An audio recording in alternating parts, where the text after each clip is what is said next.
Chico, chega mais perto aí.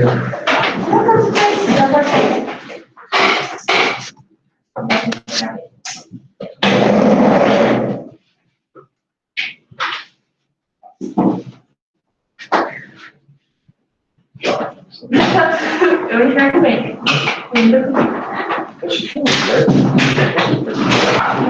Peraí, eu venho aqui.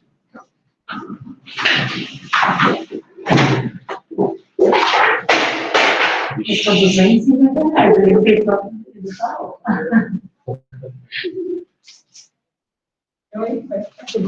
Bom, gente, vamos lá então.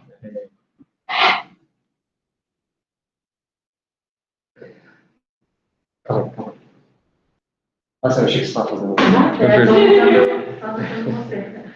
Bom, gente, então vamos, hoje a ideia é a gente conversar um pouco aí sobre as formas de abordagem do equilíbrio ácido básico. Tá? Bom, então assim, só para a gente relembrar um pouco das definições de ácidos, e essa história começa lá em 1877 com a Reynolds, né, que foi a primeira pessoa que começou a falar sobre liberação de H+. E acho que um dos períodos mais importantes que a gente teve aí da história do equilíbrio ácido básico, pelo menos com repercussões nos dias atuais, começou em 1920 com Donald Baxter von Slyke, que o primeiro cara começou a falar do equilíbrio ácido básico como parte do que a gente fala de distúrbios hidroeletrolíticos, quer dizer, H+, é um íon, faz parte dos distúrbios hidroeletrolíticos. Em 1923 veio o Brewster e Lowry, que acho que todo mundo já ouviu falar bastante deles. Eles foram os primeiros que começaram a falar sobre equilíbrio ácido básico em meios não aquosos, que é uma coisa que a gente não tem muito contato, mas algumas outras disciplinas têm. Né? E, finalmente, em 1923, veio a definição aí do Dr. Lewis. Na verdade, ele fala, olha, tudo que você libera de carga positiva vai ter que ter uma negativa para contrabalançar, quer dizer, ele introduziu o princípio da neutralidade de uma forma mais concisa e vice-versa. E dos íons positivos, o H+ faz parte. Então, qualquer distúrbio hidroeletrolítico poderia levar de novo aí a um distúrbio ácido básico. Isso aqui é só uma frase do Sigurd Andersen dizendo a mesma coisa que o Dr. Lewis colocou. Tá? Falando, inclusive, que é a melhor forma da gente definir um ácido. Quer dizer, qualquer coisa que libere H+, quer dizer, tudo que provoque a elevação de um ânion vai levar um cátion, dos cátions vai subir H+, isso é o suficiente para causar distúrbio do equilíbrio ácido básico. Em 1909 veio um dos caras mais históricos aí os caras mais importantes da história do equilíbrio ácido básico, que foi esse cidadão, o nome dele é Soren Sorensen. Ele é um químico austríaco, né? E ele trabalhava como químico nos laboratórios Carlsberg. Os laboratórios Carlsberg, eles se especializaram, no final das contas, em produzir cerveja. Porque hoje que a gente conhece é a cervejaria Carlsberg. Foi o que ficou daquela época. Só que na produção da cerveja, o que ele tinha que fazer? Ele tinha que contratar gente para experimentar as alíquotas da cerveja para dizer, olha, isso aqui está muito amargo, isso aqui está muito doce, isso aqui está... Enfim, para acertar o ponto. Aí, assim, ele já sabia isso, mas ele colocou em prática o fato de que quanto maior era a concentração de H+, mais azeda era a cerveja. Né? E ele conseguiria fazer esse acerto que ele fazia na prova só com dosagem sem ter gente para fazer isso, ter gente provando álcool para fazer isso. Só que ele trabalhava com números na casa do 0.001, 0.0001, pelo menos 2 ou 3 zeros depois da vírgula. E são números difíceis de enxergar, né? Então, ele criou uma forma amigável de ler esses números super quebrados numa monta um pouco maior, com uma sensibilidade um pouco maior. Então, ele criou o pH. Então, o que é o pH? O pH nada mais é do que o que vocês estão vendo aqui. É o logaritmo de base decimal da concentração do H+, né? Só que negativo, certo? Então, o pH nasceu dessa forma. E o pH a gente usa até hoje como medida do equilíbrio ácido básico. Então, o que ele expressa para a gente é a concentração de H+. Então, quando a beira-leito a gente fala assim, o dente subiu o pH de 7,2 para 7,3, nem foi tanto. Só lembra que o pH ele está expressando, na verdade, esse número de 7,2 para 7,3, ele está expressando uma função logarítmica. Então, a concentração de H+ subiu barbaramente com esse número de 7,2 para 7,3. Tá bom? Bom, e assim, quando a gente fala ali dos íons H+, por que eles são tão importantes assim? Para ponto, a importância é tão grande a ponto de, dentro do equilíbrio eletrolítico, se criar um subcapítulo que é o equilíbrio ácido básico. Então, essas são as grandes importâncias. Né? Primeiro, que ele tem uma grande densidade elétrica. Ele tem interferência na estrutura e nas configurações de macromoléculas. Que macromoléculas são essas? Vamos lembrar das proteínas, por exemplo, que as proteínas têm a estrutura primária, secundária, terciária e quaternária. Quaternária é a estrutura espacial. Basicamente, as proteínas que têm função de enzimas, muitas delas, o que elas fazem? Elas aproximam outras moléculas, mantêm um tempo maior essas moléculas juntas até que as ligações covalentes se façam, certo? Então, mas para uma proteína, para uma cadeia polipeptídica, ela ter uma função X, para ela ter uma distribuição espacial, ela precisa de pontes entre ela mesma, que em geral são pontes ou de hidrogênio ou de sulfeto. Né? E as pontes de hidrogênio, então as duas, dependem do pH para se manter. Deixa eu fazer a medicação. Tá. Então, a variação da concentração de H+, pode mudar a estrutura quaternária das proteínas. E muitas delas funcionam como enzimas, então ela pode mudar a função enzimática. Então, quando a gente fala de estrutura e configuração de macromoléculas, dá para entender o porquê que o H+ tem participação em inúmeras reações bioquímicas. Uma, porque o pH ele pode acelerar ou diminuir as reações. E a segunda, porque várias reações dependem da função enzimática. A função enzimática pode ser alterada por conta da relevância aí, por causa dos íons H+. Então, lembrar que só tem uma estrutura que ela tem esse formato, por exemplo, ele vai ter uma função enzimática X. Se ele mudar, vai perder essa função enzimática, ou ganhou outra, ou ganhou nenhuma, certo? Mas perfeito. Mais uma coisa que é importante dos íons H+, isso aqui acho que vocês lembram da fisiologia, que é o que se chama de efeito Groth. Caramba. É o que se chama de efeito Grothus. O que é o efeito Grothus? É um efeito que, assim, se eu tiver uma liberação, por exemplo, do íon H+ na ponta da minha unha, essa carga vai ter alteração, vai causar alteração, desde que seja no mesmo compartimento extracelular, por exemplo, na ponta do meu cabelo. Então, a longas distâncias, qualquer mudança de carga pelo H+ vai ter sua repercussão. Esse é o efeito Grothus, tá bom? Com vários mecanismos aí de disseminação. Bom, então, tendo esses conceitos na cabeça, existem pelo menos essas 3 formas diferentes da gente analisar o equilíbrio ácido básico. Né? Lembrando que o equilíbrio ácido básico faz parte do equilíbrio eletrolítico. Tem uma forma convencional, ou de Boston, que basicamente se fala em bicarbonato e PCO2.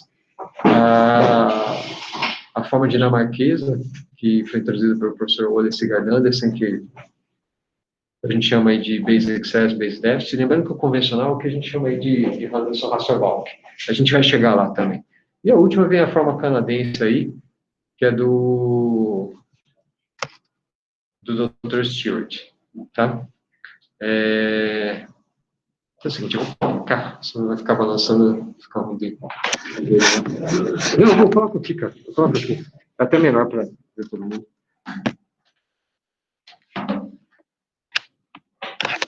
Vai dar tontura, né? A gente vai do outro lado.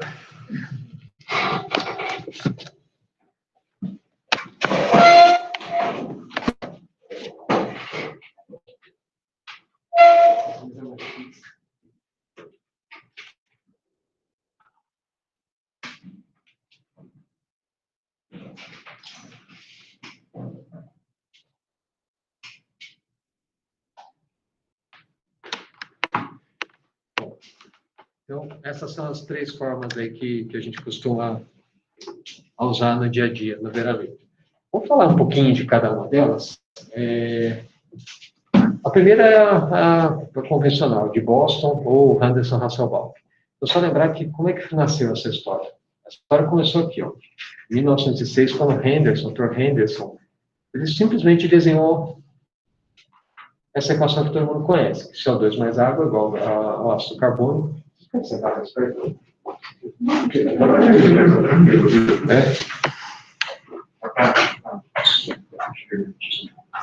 Sim, vai formar o...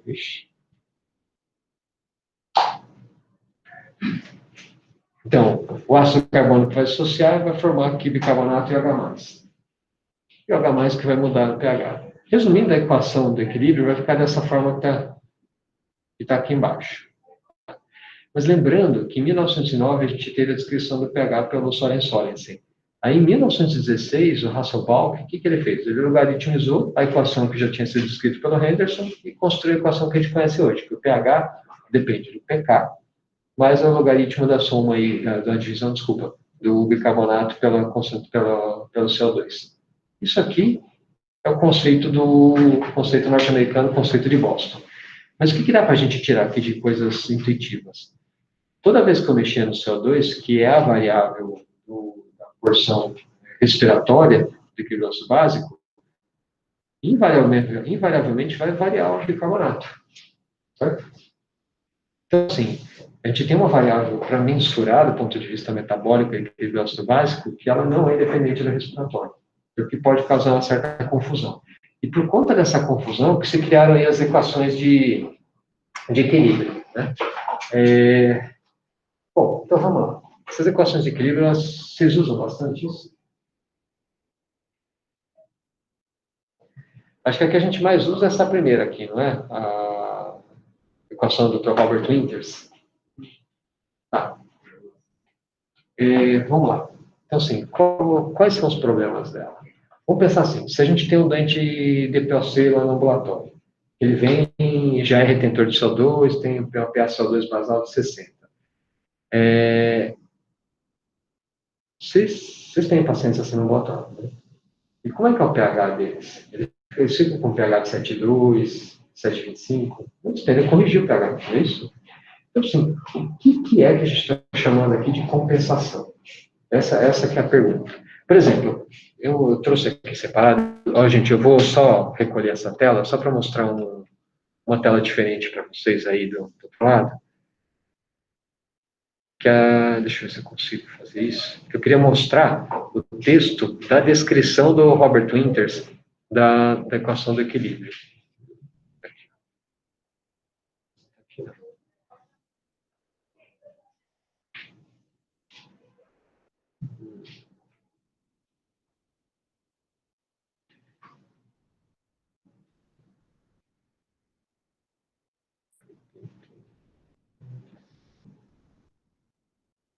Tá aqui.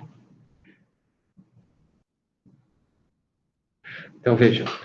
Esse texto que apareceu para vocês aí é a descrição original do Dr. Robert Winters das equações de equilíbrio. Quando a gente vai descrever alguma equação de equilíbrio, vai mensurar qualquer situação de equilíbrio, qual que era o ideal de fazer? Então, do ponto de vista fisiológico, não era pegar qualquer um de nós normais de saúde, por exemplo, eu vou provocar uma situação metabólica para ver o que vai acontecer do ponto de vista respiratório. Então, o ideal não era pegar alguém saudável, injetar uma coisa ácida na veia ou via oral e ver o que acontece com o CO2.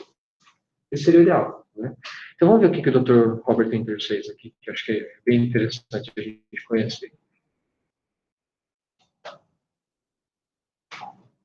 Deixa eu decidir mais. Peraí.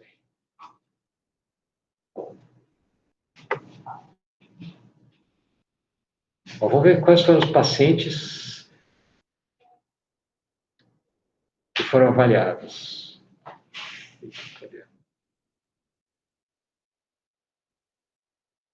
Tá aqui, ó. Ixi.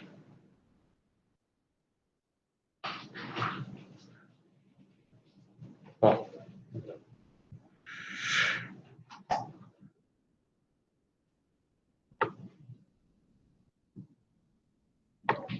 Esses foram os pacientes que o Dr. Robert Winters usou. Então, vejam. Eram predominantemente crianças, né? Deixa eu ver se eu consigo aumentar um pouco o tamanho. Predominantemente crianças, só que uma boa parte delas com diarreia. Aqui, ó. Uma boa parte delas com diarreia. Tinha bastante doente diabético, bastante não, um número razoável de doentes diabéticos, tá? uma porção com doença renal, e assim, talvez o que pareça mais fisiológico aqui do ponto de vista de avaliação de equilíbrio, é essa aqui, ó, uma ingestão acidental de cloreto de amônio, que foi um só paciente.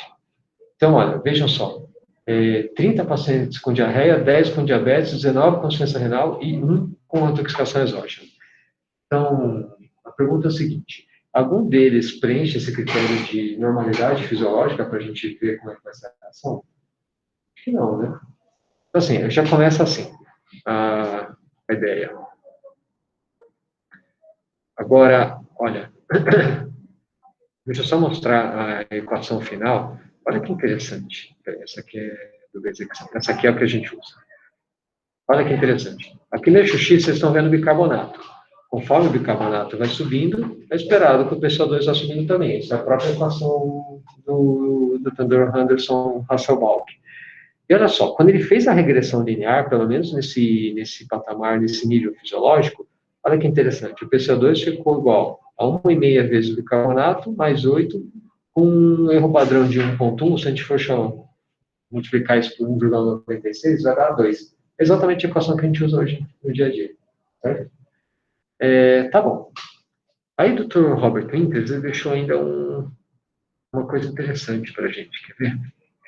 Ele fez uma revisão sistemática, tá aqui, ó. Deixa eu só ver se eu consigo rodar isso. Aí. Ele fez uma revisão sistemática que ele não foi o primeiro a descrever uma equação de equilíbrio, entre aspas, né? Isso já tinha sido descrito antes. E assim, são várias aqui. Tem algumas experimentais, quer dizer, de bancada, e outras com seres humanos.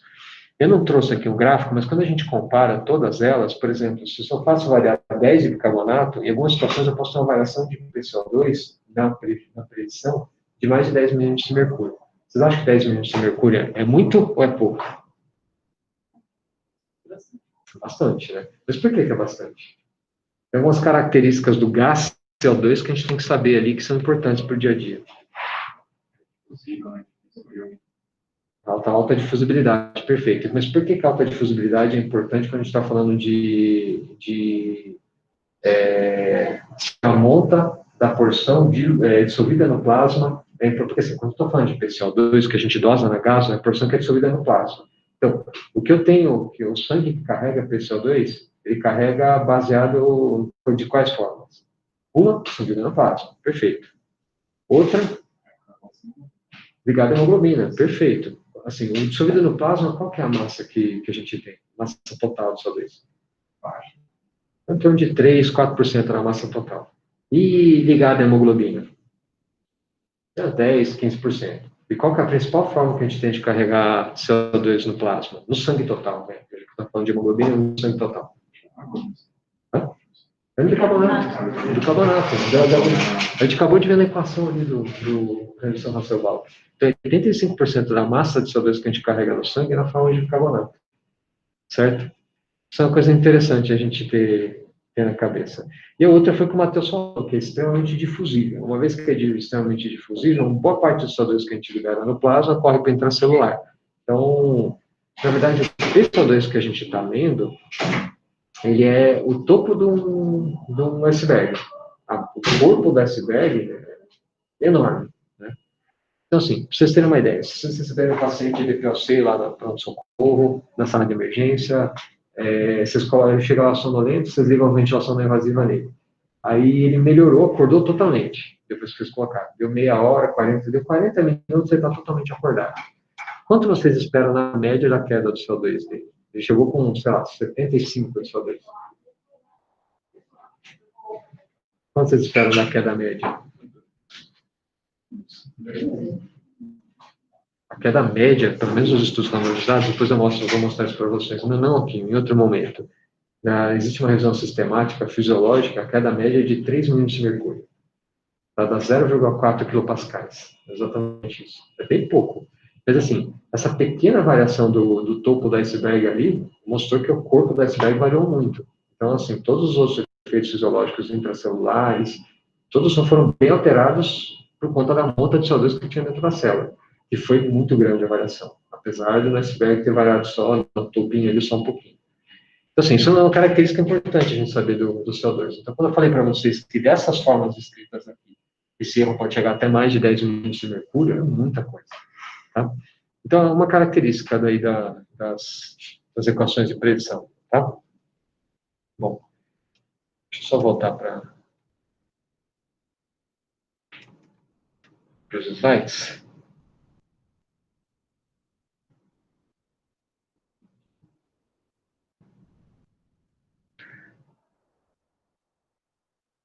Então, assim, isso é uma crítica construtiva só para a gente pensar quando estiver usando as equações de predição. Porque as equações de predição, elas permitem a gente ter uma situação do doente com pH baixo, só que ele está equilibrado. Quer dizer, o CO2 está dentro do esperado para aquela situação metabólica, mas o pH está baixo. Então, será que ele está compensado mesmo? Compensação fisiológica tende a trazer para o normal o pH. Né? Nunca super corrige, mas tende a trazer para o normal. E cada uma dessas equações, vocês vão encontrar várias outras modalidades, várias outras definições, várias outras validações delas, né? Bom, então vamos lá. Aí depois, logo depois da descrição do Dr. Henderson Hasselbalch, veio esse cidadão que o nome dele é Ole Sigurd Andersen. Ele é um dinamarquês que, na verdade, ele falava assim, olha, não dá para a gente falar em equilíbrio básico falando de bicarbonato e PCO2, porque se eu valio o PCO2 e valio o bicarbonato, não tem sentido falar nesse sentido, de falar disso, de que uma variável com bicarbonato pode mensurar para a gente o equilíbrio, a parte metabólica do equilíbrio ácido básico. Então, ele introduziu a ideia do que hoje a gente chama de base excess. Como que ele definiu? Vocês lembram como que era isso? As três variáveis fisiológicas são pH 4, sobre de 40, temperatura de 37 graus. Certo, então tinham 3 padrões. Né? Olha, então vamos pegar um exemplo. Aquele paciente de DPOC lá do ambulatório. Ele chegou compensado, falou, oi doutor, tudo bem? Vem aqui na minha consulta de rotina, a gente resolve colher um gaso dele. Vai lá, colhe a gaso arterial dele. Esse doente que vem ali, assim, tem um PCO2 de 60, um pH de 7,35, tá bom, isso. Aí o que o Sigurd Andersen, o professor Sigurd Andersen, faz para chamar de base excess, para mensurar o componente metabólico disso? Então ele faz o seguinte, são 3 padrões que o Matheus falou. Primeiro, temperatura. Temperatura, que já foi 38 graus, hoje é 37. Então, o sangue total é aquecido até 37, ou esfriado até 37 graus. Tá? Segunda coisa, se eu estou querendo partir da parte, medir só a parte metabólica isolada, é interessante que eu tenha um valor padrão de CO2, certo? Então, o que ele faz? Ele traz o PCO2 para 40. Então, se esse doente tem um PCO2 de 60 ambulatorial, se eu pegar esse CO2 de 60 e trouxer para 40, o pH era 7,35, o que vai acontecer com o pH? Bom, assim, vamos supor que foi para 7,5, que o Matheus falou, tá? Aí vem o terceiro padrão. Qual que é o terceiro padrão? Era o pH de 7,4. Então, a gente vai ter que pingar alguma coisa ácida para transformar esse pH de 7,5 e trazê-lo para 7,4 de novo. Então, uma forma simples de fazer isso é pegar um ácido monomolar, que você corrigir a massa para a carga para a massa, na verdade, ele é 1 para 1. Assim, o ácido clorídrico é o mais fácil. Então, o ácido clorídrico você pode falar que 1 mEq é igual a 1 milimol, porque é monovalente e não vai ter correção para carga massa mais do que essa. Né? Tá bom. Então, você vai lá, pinga 0,1 mEq, 0,1 mEq, 0,1 milimol, 0,1 milimol, pegou 10 milimoles e chegou no pH de 7,4. Então, o que esse doente tinha? Olha só, ele chegou com pH de 7,4, com PCO2 de 60. A gente colocou 10 mEq de ácido clorídrico para corrigir o pH dele para 7,4 depois das condições padrão. Isso quer dizer que esse doente, na verdade, se eu tive que acidificar o plasma, o sangue total, para trazer o pH para um pH padrão, ele realmente tem um excesso de base, concorda? Então, assim, o PCO2 alto por muito tempo fez com que ele fizesse a adaptação renal e tivesse essa alcalose metabólica. Aí...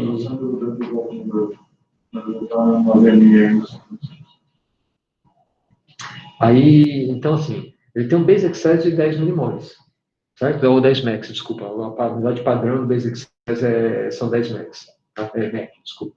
Então, ele tem um base excess de 10 mEq. Faz sentido isso? Então, assim, é uma ferramenta que, se for parar para pensar, ela tem todo sentido de ser usada, né? Agora, vamos pensar ao contrário. Chega um dente cético aqui com, sei lá, 7,2 pH, 32 de CO2. A gente pega essa gás e leva lá no laboratório. Aí lá no laboratório, o que a gente vai fazer? Aquece para 37 graus. Né? Chegou em 37 graus, vamos trazer o PCO2 para 40. Então ele estava 32, foi para 40, o pH estava 7,32. O que vai acontecer com o pH desse dente? Ele vai desmoronar, né? Então vou chutar que foi para 7,1. Então se ele foi para 7,1, agora eu vou ter que pingar uma base para subir esse pH para 7,4 de novo. A base, acho que monomolar, que a gente conhece aí, é o peróxido de sódio, né? O diabo verde. Então vai lá, 0 MEC, 0 MEC, 0 MEC, 0 MEC, 7,4 pH. Pinguei 10 MECs de NaOH para corrigir o pH nessa situação padrão. Então esse dente, na verdade, ele não tem um excesso de base, né? Ele tem um excesso de ácidos, ou um déficit de base. Então, como eu pinguei um ácido para corrigir, eu posso chamar de standard de base excess? Posso chamar de base excess, só que o base excess vai ser negativo. Então, esse dente tem um base excess de menos 10. Ou ele tem um base deficit de 10. Base deficit e base excess são a mesma coisa, só trocar o sinal. Tá bom? Bom, então esse é o que o Cigardan criou. Só que vocês imaginem, se todas as gases que a gente colhe aqui no HC, ainda mais agora com, sei lá, 270 para leitos de UTI, a gente leva no laboratório, todo mundo pingando NaOH, pingando HCl, ia ser uma loucura. Né? Então, o próximo passo que o professor Cigardan fez foi criar esse nomograma que vocês estão vendo aqui. Tá? Que na verdade envolve algumas outras dosagens, só que facilita muito mais, porque você tem que ficar pingando as coisas. Mas, como tudo que não é dosado, possibilita o erro.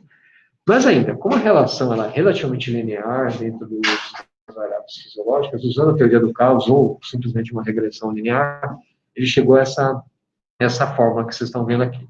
Então, veja, o base excess, ele depende do bicarbonato, da hemoglobina e do pH. Vou fazer uma pausa aqui. Se eu chegar para vocês e falar assim, olha, aqui no leito 10 a gente tem um paciente com uma SARA, por Covid, está lá com grave, hemofiltrando e pronado, só que ele tem um um bicarbonato de 24. O que esse doente tem do ponto de vista metabólico? Dá para falar alguma coisa com essa informação que eu dei para vocês? Não, não dá, né? Você falou assim, tá, vamos, sei lá, vamos prescrever a terapia substitutiva baseada em 24 bicarbonatos. Gente, não dá para pensar assim. 24 bicarbonatos. Se eu falar para vocês, se ele está com 80 de PCO2, ele tem uma situação metabólica grave, concorda? Eu esperaria um bicarbonato muito maior que esse. Só para a estequiometria, de aumentar o CO2, já deveria estar mais alto o bicarbonato. Se ele está tão baixo assim, que está no valor normal, é que tem coisa errada. Então, assim, o que eu queria dizer aqui? Nunca olhe bicarbonato sem olhar PCO2 e ou pH. Pelo menos uma dessas duas variáveis não tem que ter junto, senão não dá para olhar só o bicarbonato, de jeito nenhum, tá bom? Bom, então vamos lá. O base excess, na verdade, é o que ele está fazendo. Ele já está olhando para a gente o bicarbonato junto com o pH e ainda acrescenta o hemoglobina. Ó. Então, o que acaba acontecendo? O base excess, na verdade, ele enxerga o intravascular. Ele não está enxergando o líquido intersticial, que é o mais importante do ponto de vista de monitorização, do ponto de vista metabólico dos doentes propriamente ditos. E, assim, ele é extrapolado por plasma, varia também com CO2, pouco, mas varia. Isso é bem importante. Ele é sujeito às variações do albumina e do fosfato. A gente vai voltar a falar um pouquinho mais desses dois outros componentes. Lembrando que albumina e fosfato fazem parte do equilíbrio básico. Então, eles devem fazer, do ponto de vista metabólico, devem fazer... O Douglas está com 57.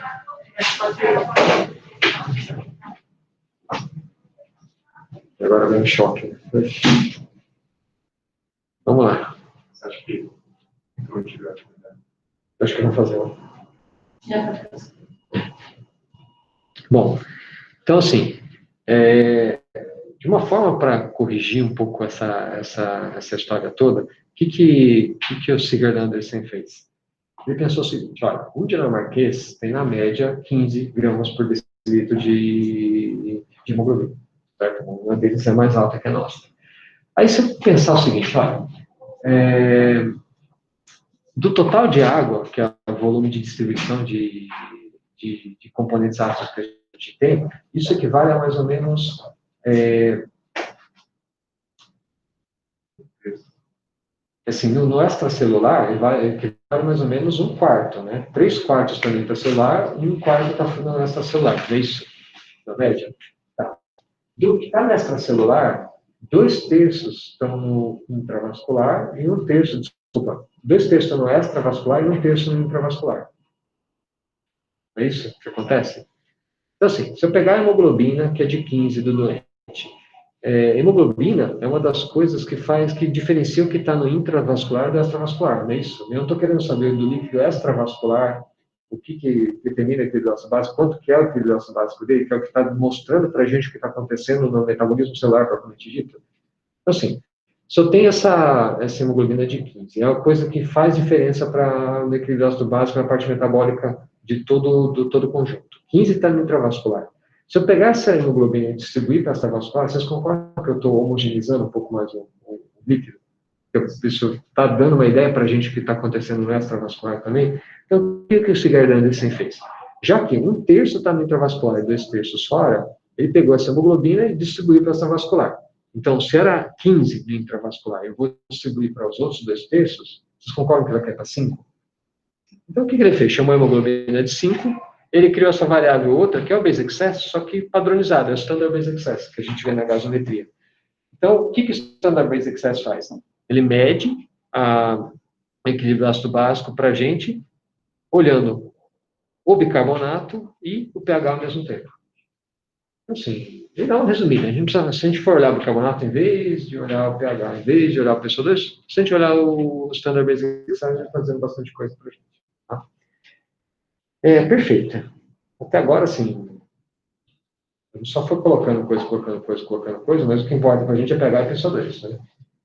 Então, perfeito. Só uma coisa, então, dentro da UTI, é raro a gente ter alguém com hemoglobina de 15, né? A gente já pegou, corrigiu o standard basic success para a hemoglobina dos doentes aqui, para 9, para 7, para 8, muda muito pouco o basic success. A quantidade é muito pequena de mudança. Então, resumindo, a gente acaba usando o standard basic success padronizado para uma hemoglobina de 5 mesmo nos doentes anêmicos, tá? Bom, mas é extrapolação. Antes de falar de outras técnicas aí de observação, aí entra na história esses dois pediatras, o Dr. Emmett e o Dr. Nemitz, que eles criaram o Annual Gap. Então, o que é o Annual Gap? Olha só, naquela época eles pegaram tudo que a gente dosava de cargas positivas, que era o sódio e o potássio. E pegaram tudo que a gente usava que dosava de cargas negativas, que era bicarbonato, albumina, às vezes conseguia dosar, fósforo a gente consegue dosar, transformar no fósforo inorgânico, e cloro, certo? Pela eletroneutralidade, que já era um princípio da Hansen Hasselbalch e do Sigurd Andersen, na verdade a soma deveria ser igual, certo? Mas é claro que tem coisas que a gente não dosa, até hoje a gente não dosa.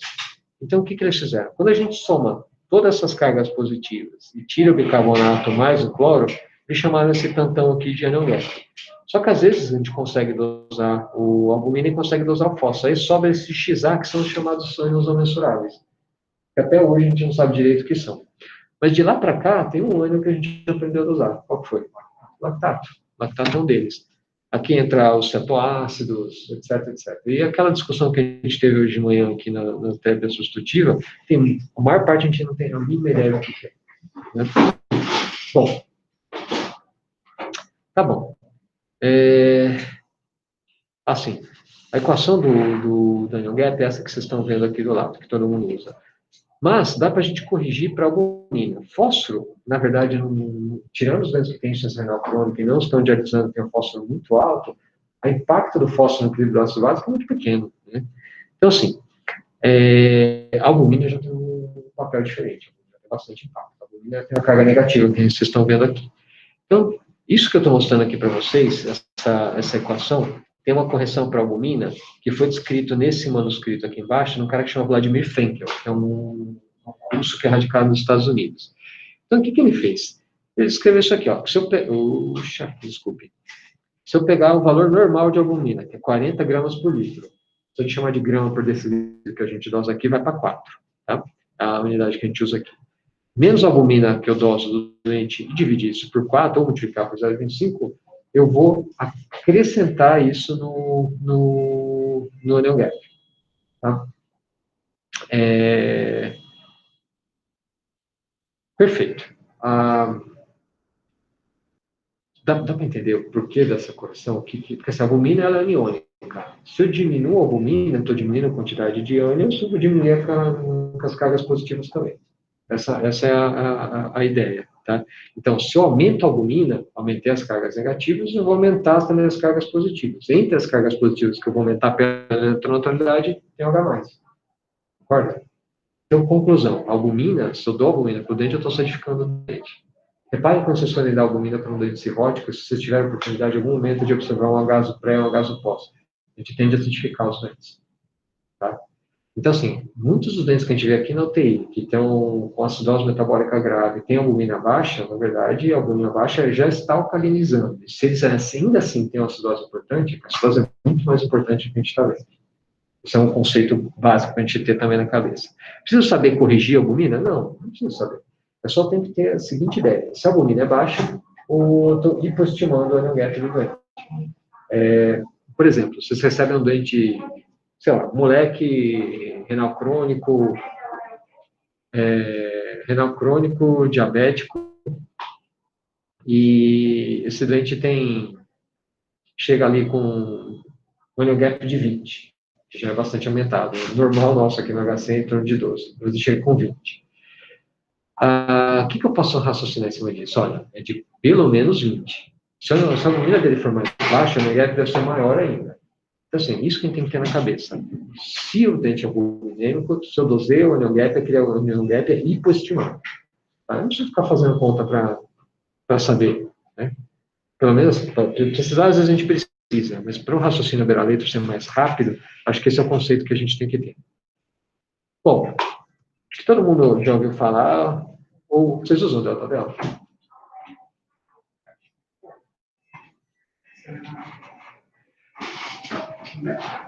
Vocês usam o delta delta?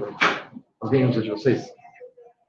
Olha, o delta delta, ele é importante, mas acho que o conceito por trás do delta delta, que é o conceito de inferência, é mais importante ainda. Quer ver um exemplo? Vamos ver o que está escrito aqui primeiro. Então, se eu pego um paciente, por exemplo, que ele tem um base excess de menos 10, quer dizer, a carga ácida dele é de menos 10 max de alguma coisa que a gente não sabe o que é. Tá bom. Aí eu doso o lactato dele, ele vem com 5 max ou 5 milimoles de lactato. O que eu estou querendo dizer com isso? Eu vou falar do lactato. Que desse base excess de menos 10, 5 max desses menos 10 de base excess são lactato, certo? O resto pode ser onion gap ou cloro. Então vamos refinar um pouco menos, só que para a gente ter uma visão mais ampla. Calcula o onion gap do doente, ele vem com o onion gap de 20. Só que o normal nosso é 12. Então ele teve um aumento do onion gap de 8 max, certo? Então, desses 8 max de onion gap que aumentou, se o meu base excess é de menos 10, desses menos 10 de carga ácida, 8 max são de onion gap. Os outros 2 max sobram para os outros anions, que a gente vai ver mais para frente, em geral, é o cloro. Tá? Delta, eu penso em porcentagem, como você coloca. Sim. 0,7, 0,6, 5, mas 50% é de onion gap, 50% é de cloro. Sim. Você coloca em porcentagem, você coloca o número, eu não sei como funciona isso. Cara, em geral, ele é posto como número, mas você pode pensar em porcentagem. Deixa eu só falar aqui perto para o pessoal escutar o que o Matheus falou. Que, assim, então, se eu tenho um dente, que esse dente, por exemplo, que eu falei para você, ele teve um delta onion gap, quer dizer, o normal que é 12 e a gente usou 20, ele tem um delta de 8. Tá?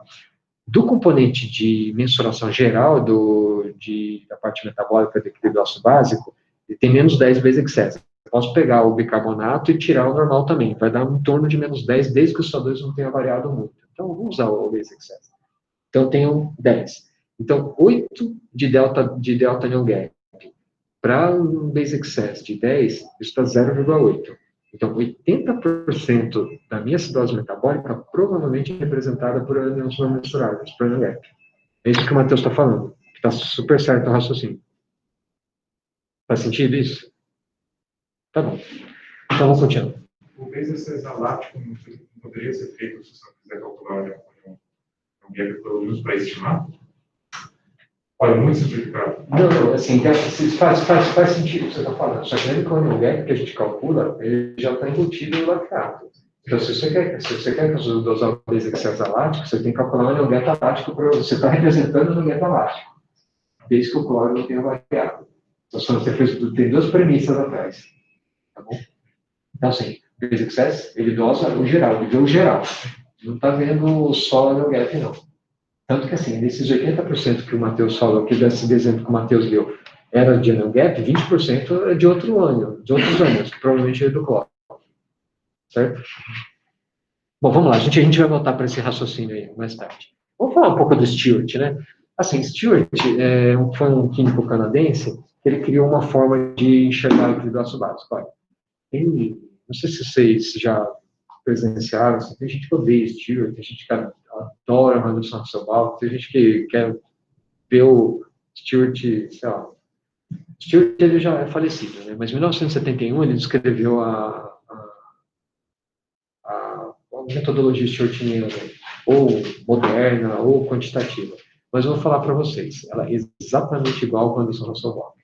Ele só muda os nomes das variáveis, só que é exatamente igual. Eles veem a mesma coisa, de ângulos um pouco diferentes, mas enxergam exatamente a mesma coisa. Tá? Então, assim, a gente não pode falar mal de Stewart.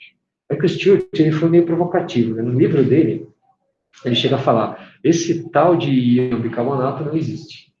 Assim, os nefrologistas não gostaram muito disso, não. E assim, tem sua razão de não gostar, porque assim, a gente tem um rim bomba de bicarbonato. Como que não existe um negócio que eu tenho uma bomba, né? Então, desculpa. Mas ele não acreditava que existia bicarbonato. É que assim, é uma variável que ela não é independente, então em nenhum momento isso entrou no raciocínio dele. Então, ele, para dar aquela provocada, solta uma dessa. Essa história de provocar, para vocês terem uma ideia, já na época do Anderson Hasselbalch e do Sigurd Andersen, depois coloquem no PubMed lá, assim, o dilema transatlântico. Vocês vão achar pelo menos uns 5 ou 6 manuscritos deles discutindo, olha, isso que você faz está errado, isso que você faz está errado, isso que você faz está errado, isso que você faz está errado. Conhecido como dilema transatlântico. Né? Esse é sobre aquele negócio básico. Aí veio Stewart, como é tudo na América do Norte, eu não sei como é que foi chamado essa linhagem, né?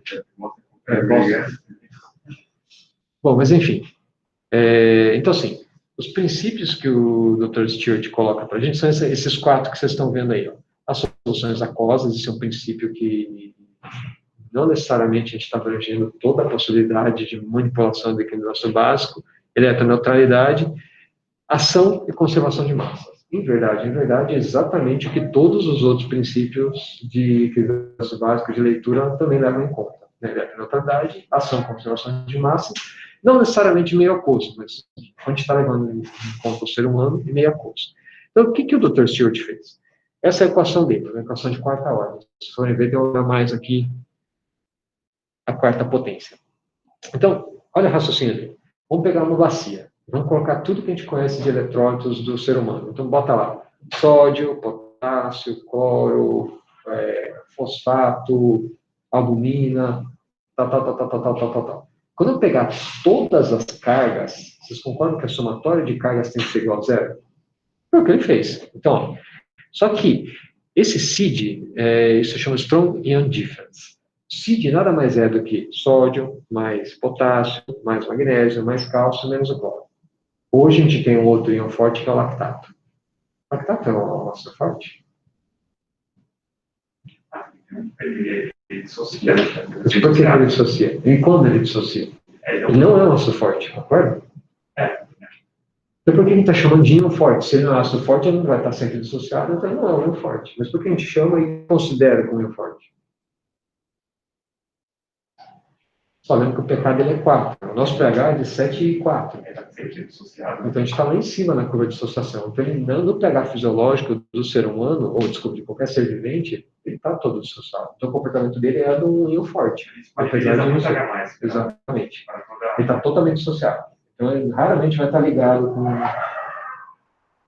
Bom, vamos lá. Então, assim, outra variável que hoje a gente já sabe o que é essa TOT. A TOT são os íons totais, que hoje a gente já sabe que é albumina e fósforo, nada mais do que isso.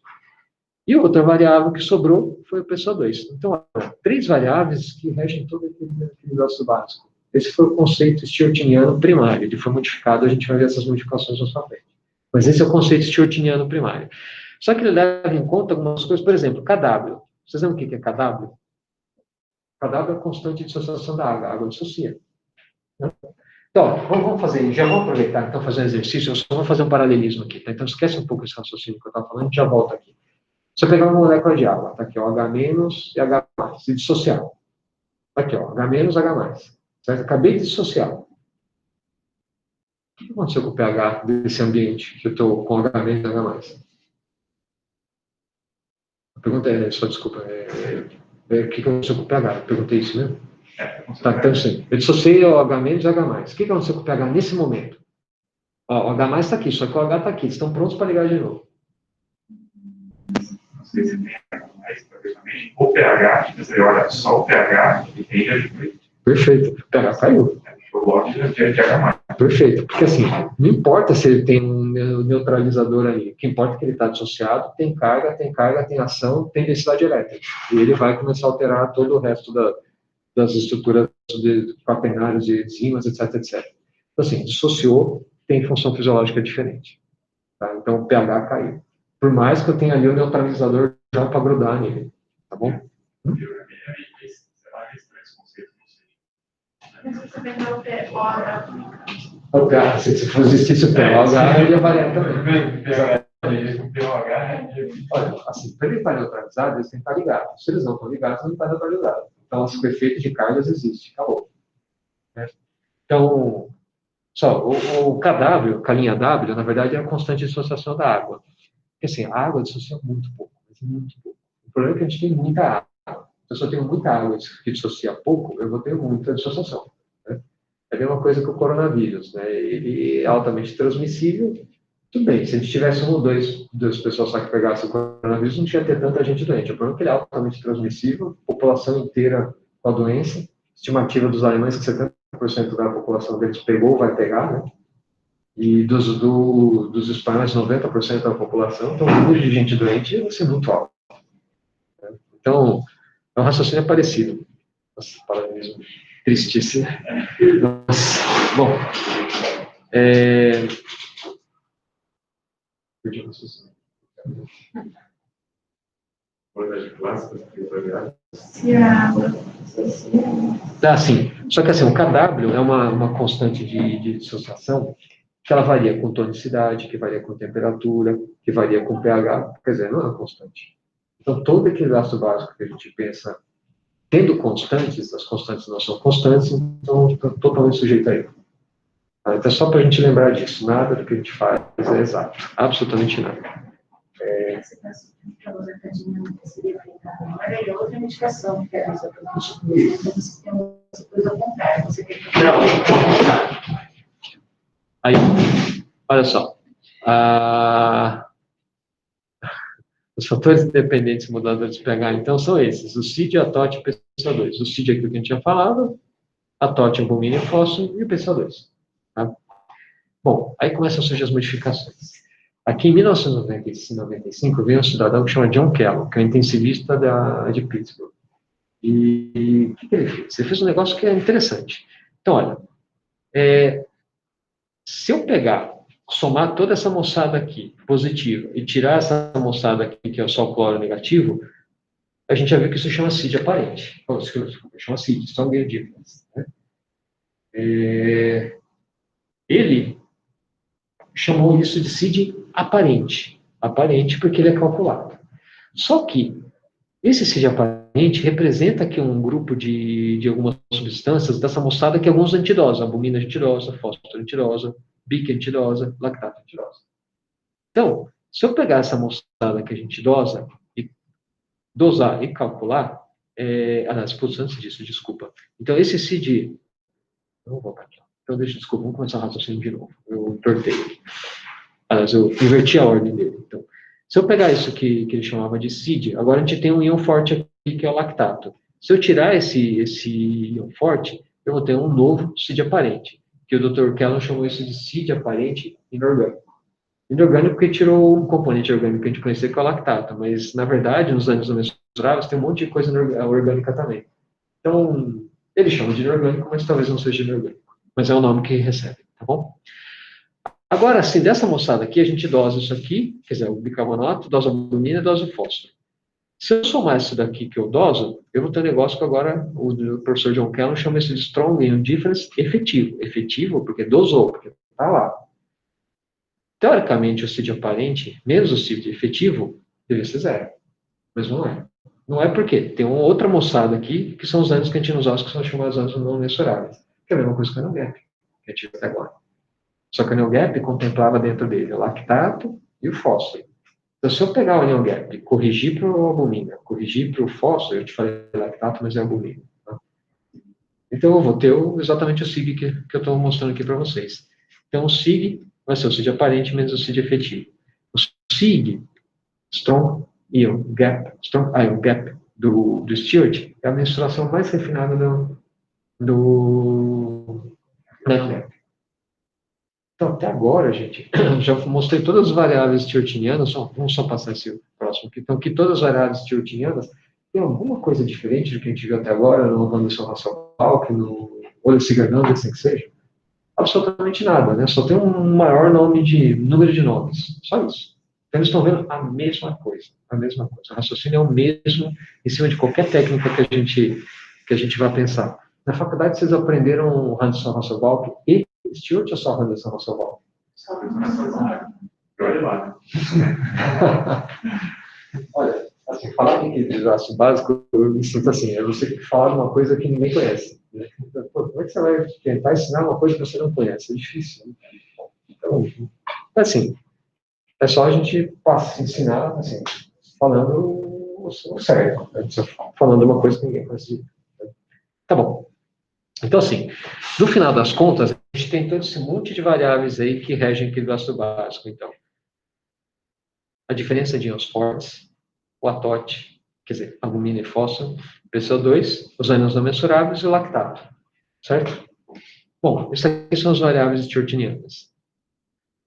Bagunça, né? A bagunça pesada, tudo isso.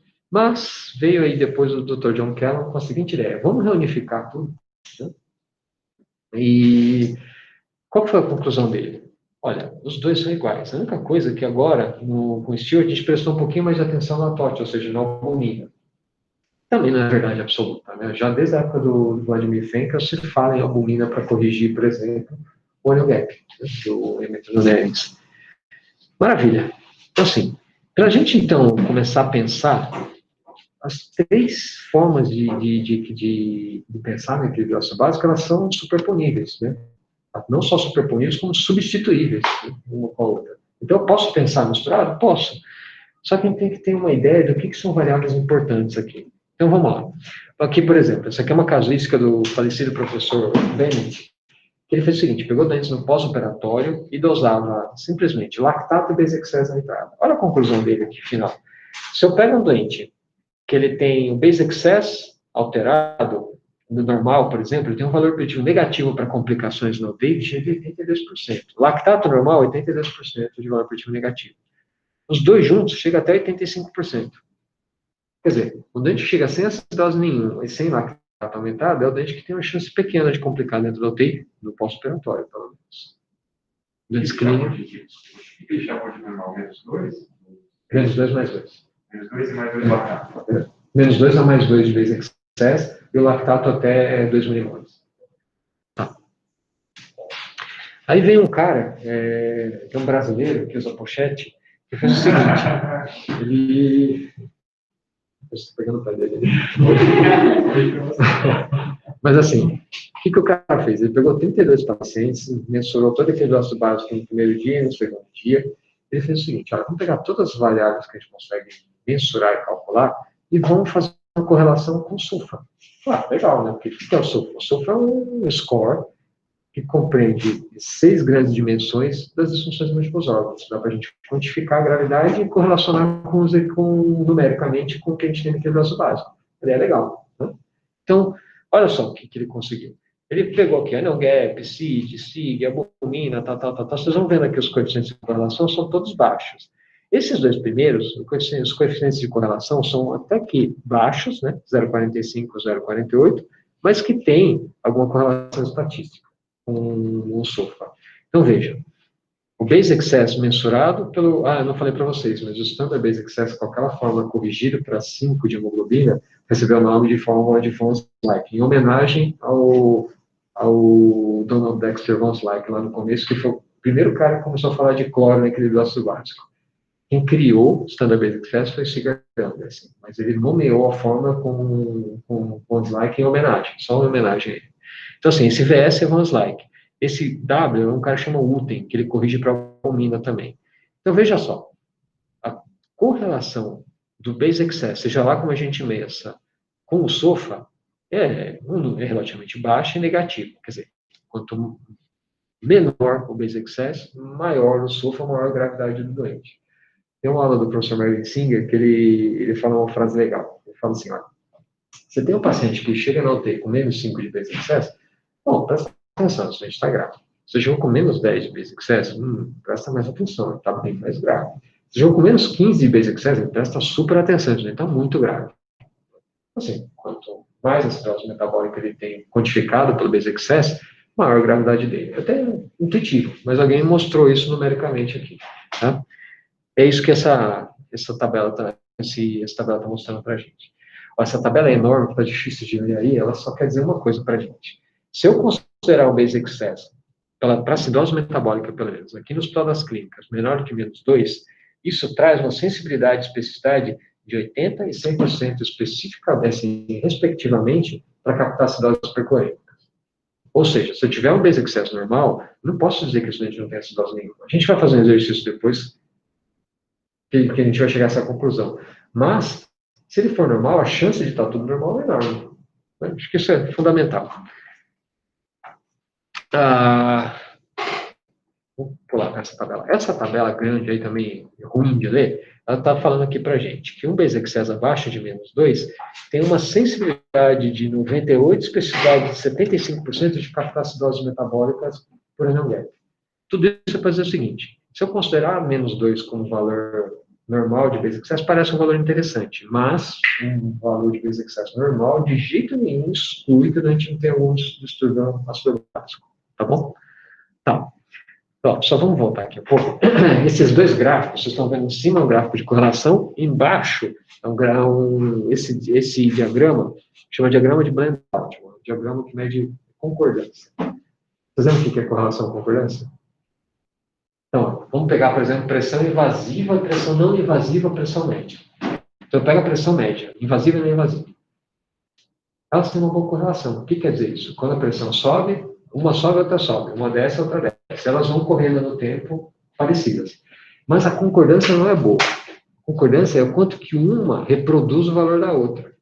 Elas não são boas. Então, se eu tenho um que mede 60, o outro pode ser 80, sei lá.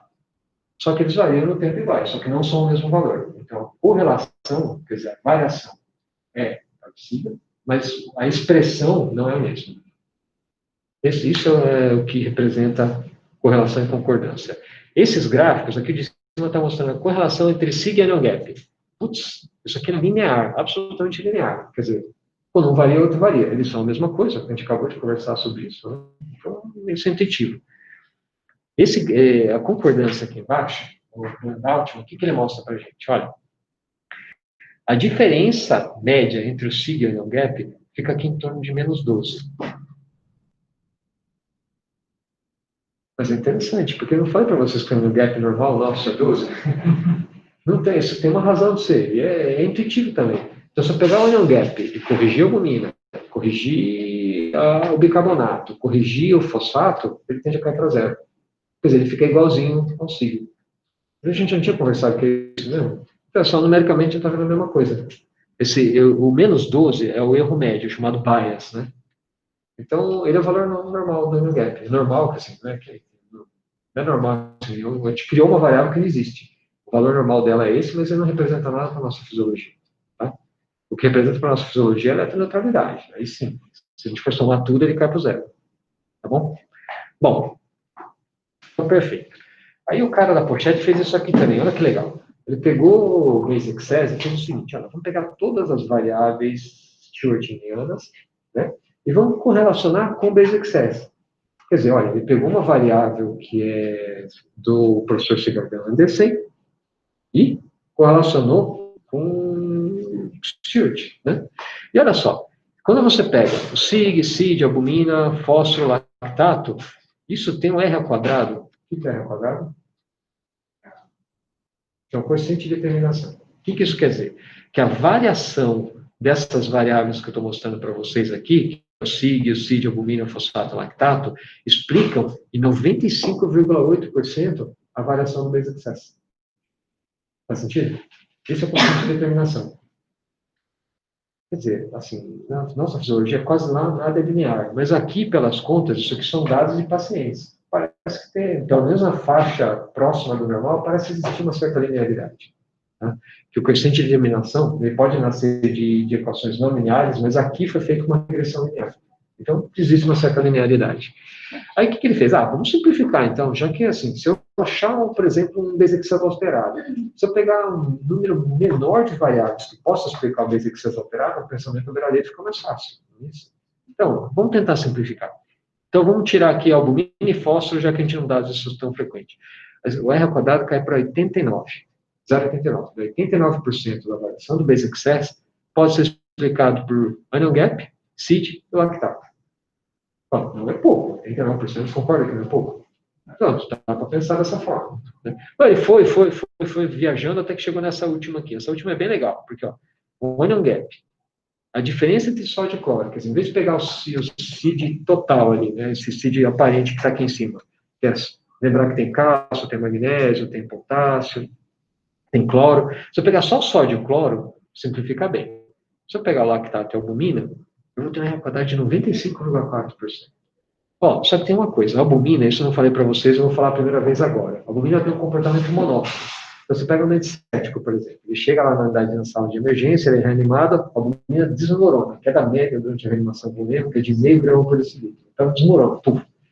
Aí, no primeiro dia, ela cai mais um pouco, só que ela fica estável. Se o doente não piorar, ele fica estável. E quanto mais cai, mais grave é o doente. Então, o primeiro dia é um determinante importante da massa, da concentração, desculpa, do equilíbrio de albumina. E quanto mais cai, mais grave é o doente. É que a gente, nós alunos não são... Não precisa dar um comportamento monótono, a gente não precisa. Para o raciocínio, desculpa, diário, eu estou pedindo desculpa porque toda vez que eu balanço aqui, deve ficar meio ponto de novo. Para o raciocínio diário, não precisa. Exatamente, exatamente. Então, assim, a albumina a gente pode até pensar aqui, deixar um pouco de lado. O lactato faz parte do NuGet. Aqui a gente colocou duas variáveis que querem dizer coisas parecidas. Desculpa, o lactato ele não varia junto com o basic size, ele não varia junto com o NuGet, mas ele contribui para a variação do basic size, ele contribui para a variação do NuGet. Ele não é isolado, ele não faz as coisas variarem. Muitas vezes você pega um dente séptico ali, você vem com um basic size bem baixo, superacidótico, qual a primeira coisa que vem na cabeça? Isso é lactato, né? Não, a correlação não é perfeita. Muitas vezes são outros anos que estão causando encrenca. Mais ainda, isso eu não vou mostrar isso hoje para vocês, mas pelo menos um doente crítico crônico, quando ele já tem carga de anemia aumentada, desculpa, aqueles doentes que a gente chama de doente de acidose lática, que está com basic size super alto e tem um lactato aumentado. A carga maior de acidose não é do lactato. O lactato é a ponta do iceberg, o corpo do iceberg é o resto do anemia. Tá? Isso é uma coisa importante para o nosso dia a dia também. Bom, então, assim, resumindo, se eu tiver um gap do sódio e cloro, eu posso entender muito do que está acontecendo com o dente. Então, quando a gente faz aquele raciocínio que a gente tinha conversado aí, um gradiente sódio e cloro. Aí, vamos falar primeiro do gradiente sódio e cloro. Deixa eu só mostrar para vocês. Tem algumas validações do gradiente sódio e cloro. Mas eu vou mostrar uma para vocês aqui, que é uma brasileira, que é aqui do HC. É do cara da pochete. De novo. Peraí.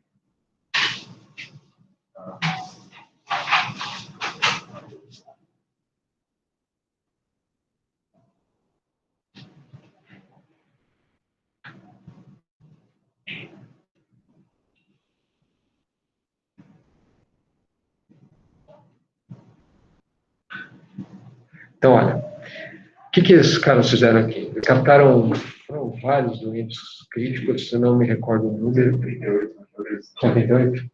as gastrometrias, normais, que ele pode até Foram 138 gases, os mesmos 10 restantes de TI. Não, mas o grupo controle foram os assistentes. Alguém já colheu gás de si mesmo? Ou alguém já colheu gás de vocês? Caramba. É ruim pra caramba. Fiz o controle. O melhor grupo de controle que eu já fiz parte foi de ressonância, que eu fui fazer ressonância cardíaca no pós-plantão. Nossa, eu dormi tão bem lá que foi. Mas, enfim. Essa é a história da validação do sódio e cloro. Gradiente sódio e cloro. Ó, aqui. Só lembrar que, assim, a gente está falando aqui de gradiente sódio e cloro, mas existe validação de pegar a razão cloro-sódio também para mensurar o quanto do desbalanço da eletroneutralidade tem entre o sódio e o cloro. Mas tem um problema, né? Se eu vou dividir 140 por 130 ou 130 por 140, vai dar um número que é difícil de interpretar. Agora, se eu pegar 140 menos 130, é mais fácil de fazer, é mais fácil de interpretar, vocês concordam? Então, ó, o que os caras fizeram aqui? Ai, tá aqui, ó. Se vocês forem ler aqui, quando você pega só o gradiente sódio e cloro e considerar o valor de 32,5, o que isso quer dizer? Se ele é menor que 32,5, o cloro está mais alto, mais próximo em relação ao sódio. Ou porque ele está alto mesmo, ou porque o sódio caiu. O que importa, mais uma vez, é a eletroneutralidade. Então, se eles se aproximaram, eu vou ter que ter, assim, eu subi no final das contas, o número de cargas negativas. Eu vou ter que liberar carga positiva. Entre as cargas positivas liberadas, vai estar H+, e o doente vai acabar fazendo uma acidose. Então, se o gradiente ele achata abaixo de 32,5, sugere que se ele tem uma acidose, isso provavelmente tem pelo menos um componente de cloro. Mas lembra que a gente tinha falado sobre inferência. Então, por exemplo, se eu tenho um paciente que tem um basic size de novo de menos 10, ele tem um cloro de 120 e um sódio de 130, vai 140. O gradiente sódio-cloro 140 menos 120 dá 20. Se o normal é 32,5, vocês concordam que 32,5 menos 20 dá 12,5. Então, 12,5 desses... ficou meio infeliz. Vamos mudar um pouco. Em vez de menos 10 de basic size, vamos por menos 15 de basic size. Então, esse doente que está entre 140 de sódio e 120 de cloro, que ele tem um gradiente de 20, que era o normal ser 32,5, ele achatou em 12,5. Esses 12,5 que o cloro está mais perto do sódio, provavelmente está causando uma parte da acidose. Esses 12,5 MEC provavelmente ocupam 12,5 do base excess. Ou seja, se o base excess está de menos 15 e eu tenho 12,5 de achatamento, sobrou 2,5 para não mensuráveis outros. Como a gente tinha visto naquele slide anterior ali, esses dois componentes, que são o anion gap e o gradiente sódio-cloro, são os principais determinantes das variações do base excess do dia a dia, né? Então, assim, essa é uma inferência que ela é totalmente imperfeita, mas ela dá uma ideia para a gente montar um raciocínio beira-leito rápido, tá bom? Maravilha. Essa aqui é só para mostrar a validação. Esse 32,5, por quê? Ele tem uma sensibilidade, especificidade de 92% e 94%, respectivamente, para detectar acidoses por hipocloridemia calculadas ou diagnosticadas pela técnica de Stewart, tá bom? Bom, a gente vai falar um pouco mais sobre Stewart mais para frente. Só para concluir o significado dele para nós. Gente, desculpa, estou bem atrasado. Puxa, Deus lados. Recolhi ele, sumiu da tela, né?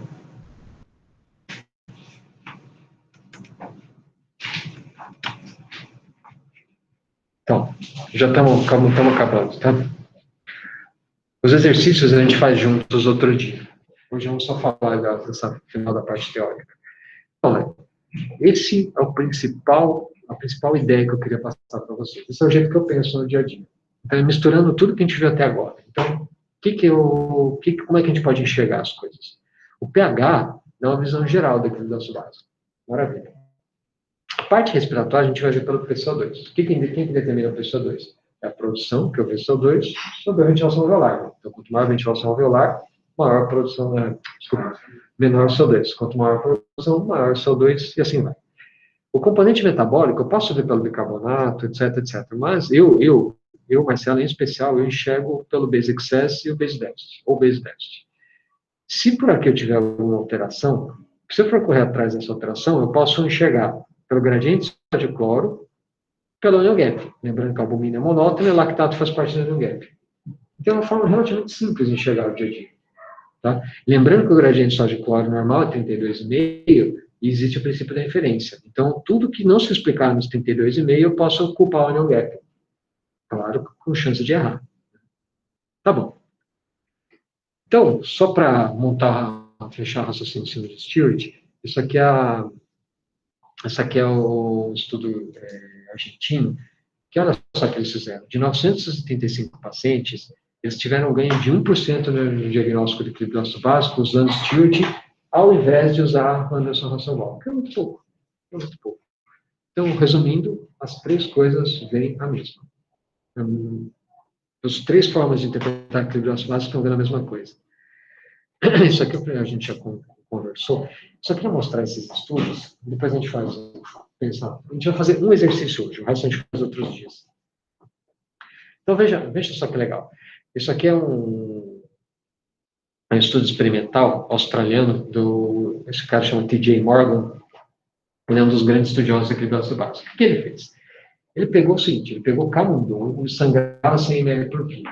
Aí pegava esses 100 ml por quilo que ele sangrava e fazia uma hemorragia esovolêmica, quer dizer, ele repunha, na verdade, hemodiluição esovolêmica, né? Ele repunha o que ele tinha tirado de sangue com soluções cristalóides. Só que com CIDs diferentes. O que são CIDs diferentes na solução? Quer dizer que é só de cloro. Posso pedir, por favor, Matheus? Você pegaria qualquer ligado do seu fisiológico lá, só para mostrar para eles? Só fisiológico. Então, olha, quando a gente pega e repõe uma solução 100 ml por quilo de uma solução que tem 0 de gradiente só de cloro, quem tem 0 de gradiente só de cloro? Também. Mas assim, que tem eletrólitos, a gente está falando cristalóide. Cristalóide tem eletrólito também. Então, sódio fisiológica, 154, 154. 154 de sódio, 154 de cloro, dá 0 de gradiente, 0 de CID. Então, olha só, se eu repusesse 100 ml por quilo, o base excess cai para menos 8. Interessante. Se eu pegar uma solução que tem aqui de 24 a 26 de gradiente de sódio e cloro, o impacto no base excess é 0. Quem tem gradiente de 24 a 26? O ringa é lactato. O ringa é lactato, o nome correto dele é solução de Hartmann. Que, assim, as empresas mudaram um pouco a composição do Hartmann, montaram o ringa lactato. Mas, assim, mais próximo do que se define como solução de Hartmann, que é a solução britânica. Tá?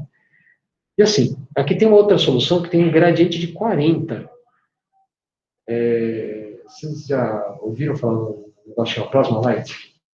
Plasma Light é um cristalóide que tem gluconato e acho que e acetato ou salato. Enfim, que tem um componente orgânico de outros íons e chega a ter um gradiente só de cloro de 40. Então, olha, quando eu faço 100 ml por quilo, eu tendo a alcalinizar o sangue desses pacientes. Olha, eu tinha pegado, Matheus. Eu tinha pedido para o Matheus pegar. Esse aqui é um soro fisiológico, certo? Quanto que é o pH desse aqui? Você sabe? É 5,3. Vamos ver, está escrito aqui. Dá uma olhada. Daí ele passa para mim. 5. Então, pH é de 5. Quase igual o pH do nosso estômago. Né? Então, é uma solução extremamente ácida. Né? A gente não presta muita atenção. Esse pH varia de acordo com o CO2 que tem dissolvido. Mas aqui que tem praticamente 0 é 5 de pH. Bom, eu estou falando, gradiente só de cloro e tal, mas só gradiente só de cloro é importante. Olha só esse estudo que interessante. Estudo de pacientes queimados. O que eles fizeram? Eles fizeram, randomizaram diagnósticos queimados com duas soluções. Uma, que é essa aqui, que é o lactato, 132,12, que dá um gradiente de 25. Né? Na verdade, o CID é 25 porque tem cálcio também. Tá? Mas é um gradiente de 25 de cargas positivas e negativas.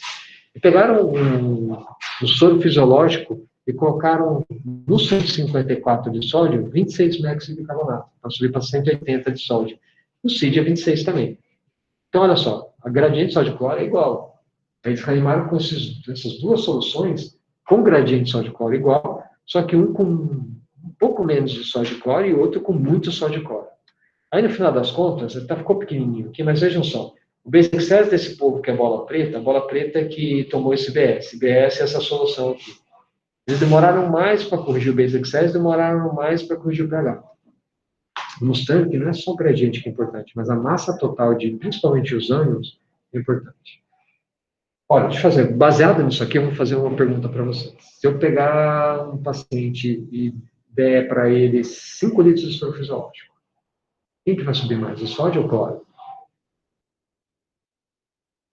Eu estou dando a mesma massa. Eu estou dando a mesma massa. No meio que ele é menos presente, talvez ele vá crescer mais. Né? Tá bom. No meio que ele está em menor quantidade. Tá bom, perfeito. Vocês concordam com essa raciocínio? Ó, vamos só fazer uma conta aqui. Isso que a gente vê na prática em certas situações diabéticas. Isso é bem comum entupirem de soro fisiológico, aí você corrige tudo e vai estar. Ó, gente, eu vou fazer uma conta aqui, ó. Ah, boa.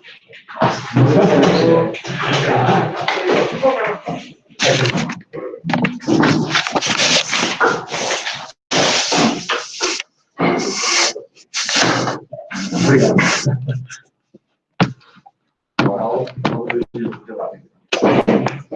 Dinâmica.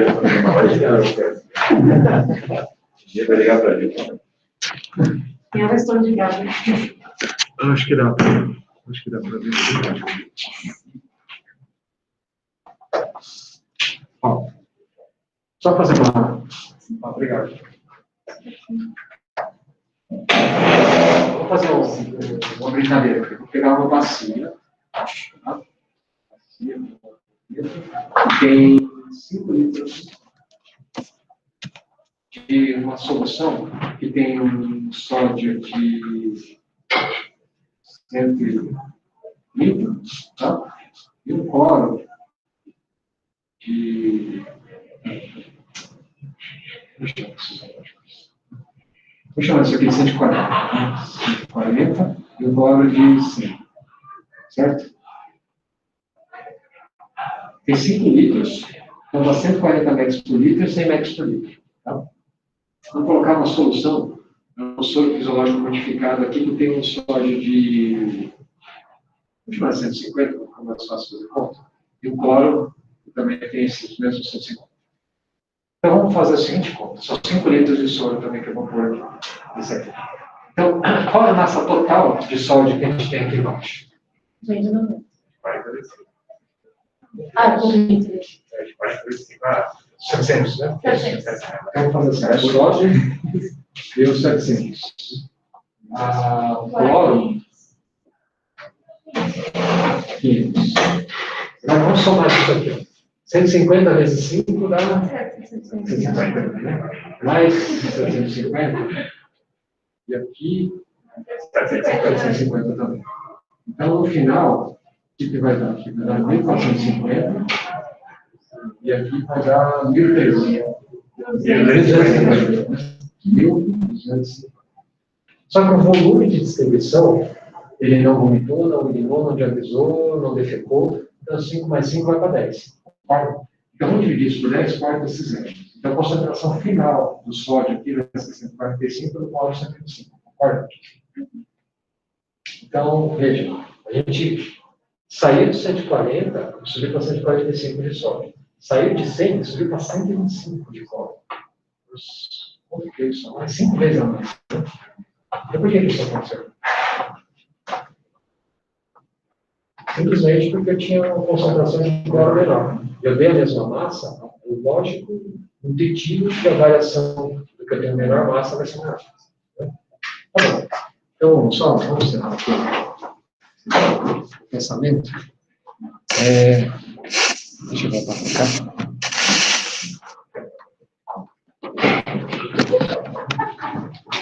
Já valeu?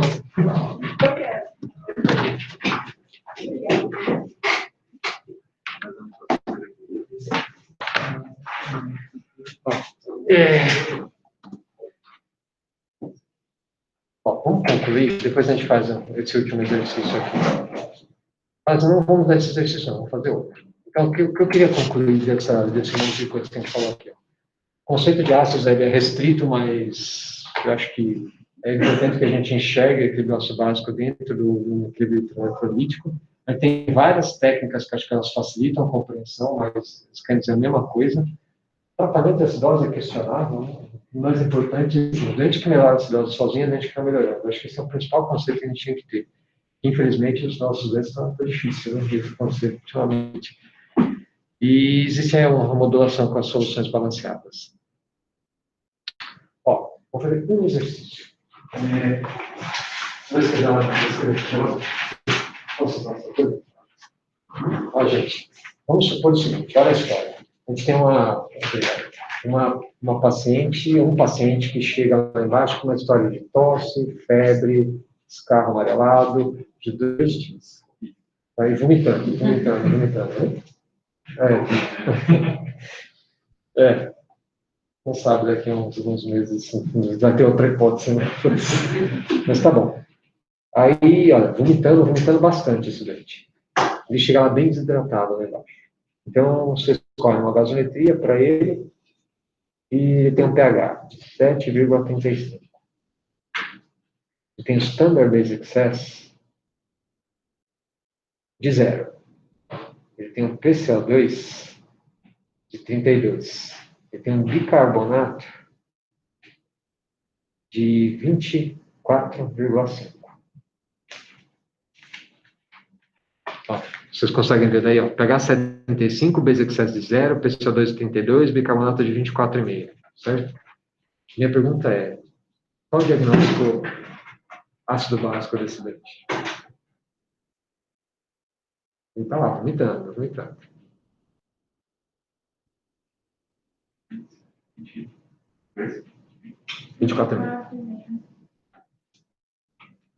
Por aqui é normal, concorda? Tá.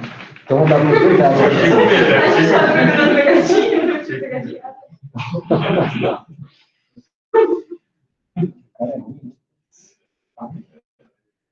Tá bom, continua vomitando. Mas aí quando vocês gozam. Aí quando vocês gozam. Ó, mais duas variáveis. O sódio veio de 140 e o cloro de 80. Qual é o diagnóstico ácido básico desse doente?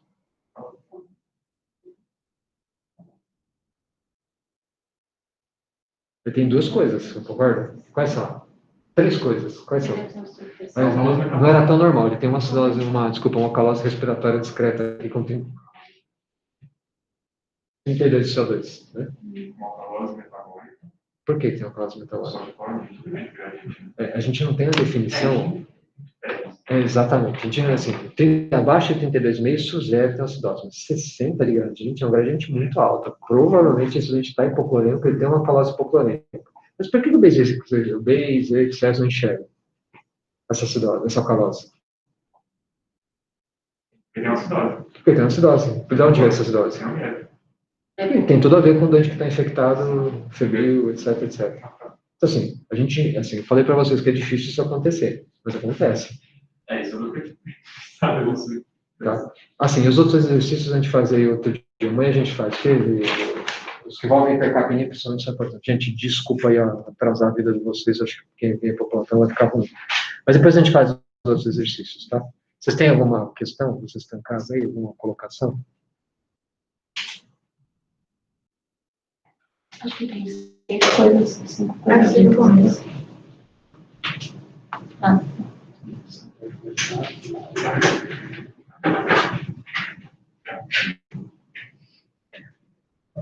Bom, gente, se surgirem aí problemas e dúvidas, provavelmente vão ser difíceis de responder, mas a gente está aí para isso. Depois a gente se fala, então. Desculpa atraso de novo e tchau para vocês, tá?